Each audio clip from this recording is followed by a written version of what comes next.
I didn't have a job.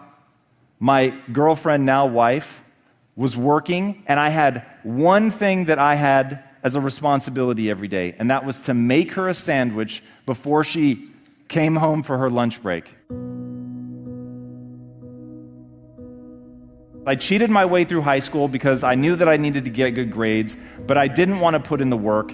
I went into the workforce. My dad thought for sure that having me do essentially menial labor jobs would teach me that I didn't want to do that. And so I worked in a paint factory, I worked in a door factory, I worked in a paint warehouse, a paint store, and I was too lazy to go get a different job. And so I literally just always took whatever was before me. But I had this sense that I could do more, that I could be more, that there was something that I was meant to do. I didn't know what that was exactly. I had a love for filmmaking, to be sure, and I've had that love since I was a little kid, but I had no idea how that was going to play itself out. Flash forward a few years. I go to the man who would become my father-in-law, and I asked for his blessing to marry his daughter. And he said no. He was very right to be concerned. But I remember him asking me a simple question. Tom, how do you plan to take care of my daughter? He had come from this very small village in Cyprus. He is one of the most extraordinary tales of rags to riches I've ever heard in my life. He worked his way from ground fucking zero, man, a dirt patch in the middle of nowhere, to living in London and running one of the largest shipping companies from a high rise. And when he says, how do you plan to take care of my daughter?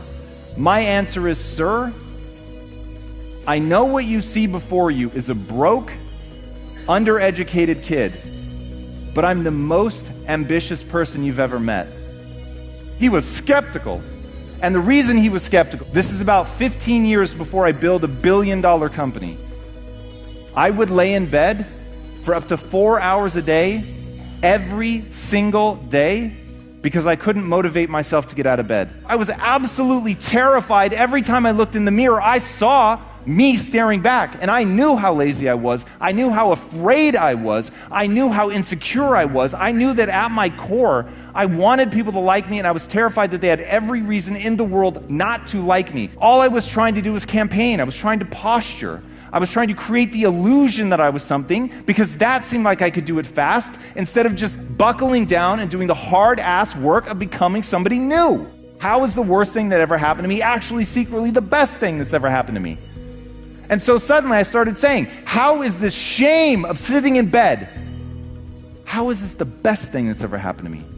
How is this Solieri type awareness of just how dumb I really am, how is that powerful? And the thing that winds me up, when I say that, when I talk about I started from not being that bright, nobody thought I was going to win, my own mother thought I was going to fail, my father-in-law did not want me to marry his daughter, they think that I'm just being humble, or that even I misidentified myself. But the reality is, that's how shapeable a human being is. And now that I was getting value and self-esteem out of growing instead of out of being, everything in my life changed.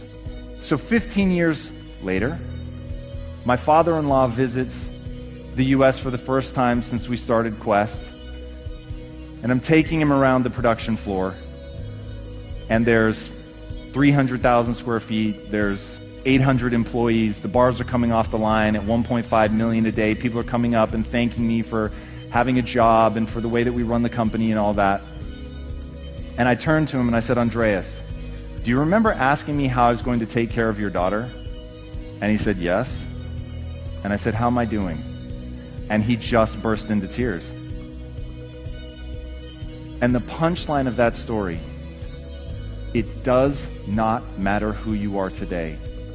The only thing that matters is who you want to become and the price you're willing to pay to get there.